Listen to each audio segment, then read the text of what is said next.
राज्यामध्ये इतरही अनेक ठिकाणी मतदान केंद्रांवर राडे झाल्याचं पाहायला मिळालं। बोगस मतदानावरून दोन गटांमध्ये वाद निर्माण झाले। अनेक ठिकाणी कार्यकर्ते एकमेकांना भिडले। शिवसेना, राष्ट्रवादी काँग्रेस यांच्यामध्ये वाद झाल्याचं आपल्याला पाहायला मिळतोय। ही 12 दृश्य आपण दाखवतोय, या ठिकाणी कशा पद्धतीने राडेबाजी झाली ते आपल्याला पाहायला मिळतंय। पहिली दृश्य आहेत महाड रायगड मधली। या ठिकाणी शिवसेना आणि राष्ट्रवादीचे कार्यकर्ते आमने सामने आल्याचं पाहायला मिळालं। दुसरीकडे बोगस मतदानावरून बुलढाण्यामध्ये मोठा राडा झाल्याचं पाहायला मिळालं। बुलढाण्यातल्या बोगस मतदाराला पळून जाण्यामध्ये आमदार संजय गायकवाडांच्या मुलानं मदत केल्याचा आरोप होतोय। तर तिकडे नंदुरबार शहादामध्ये दोन गटांमध्ये मतदान केंद्रावरच राडा झाल्याचं पाहायला मिळालं। तर इकडे मुक्ताईनगरमध्ये सुद्धा जळगावच्या राडा झालेला आहे। रक्षा खडसे यांच्या पोलिसांची वाद झाल्याचं पाहायला मिळालं। त्यानंतर पाचवी दृश्य आहे जामनेर जळगाव मधली।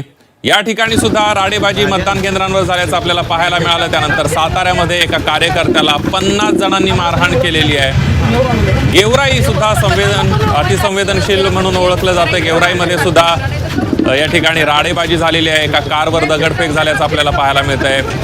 आणि मागच्या काही दिवसांपासून जी मोठ्या प्रमाणावर चर्चा सुरू आहे, अशा सावंतवाडी सिंधुदुर्गमध्ये सुद्धा मतदान केंद्रांवर राडा झालेला आहे। रोह्यामध्ये रायगडच्या राष्ट्रवादी आणि भाजपमध्ये वाद झाल्याचं पाहायला मिळालं। दोन्ही पक्षाचे कार्यकर्ते आमने सामने आल्याचं पाहायला मिळालं। तर तिकडे लातूरच्या औसामध्ये पैसे वाटपावरून मोठ्या प्रमाणावर राडा पाहायला मिळाला। सांगलीच्या तासगावमध्ये सुद्धा अशाच प्रकारे बोगस मतदारावरून राडा पाहायला मिळाला। तर इंदापूरमध्ये सुद्धा मतदान केंद्रांवर सत्ताधारी आणि विरोधकांमध्ये राडा पाहायला मिळाला।